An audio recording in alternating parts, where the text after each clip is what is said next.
First of all, I get up early in the morning at 5 a.m. Then I check ablution for saying prayer.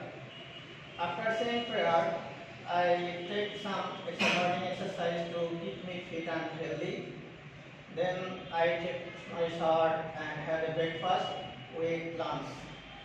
After taking lunch, I get ready to go to office where I work at from 8 a.m. to 5 p.m.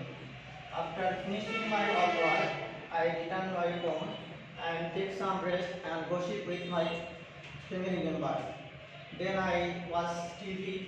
Sometimes I watch mobile phone, and finally then I go to bed for some sleep. Thank you everybody. Thank you. Give a big hand. Nice.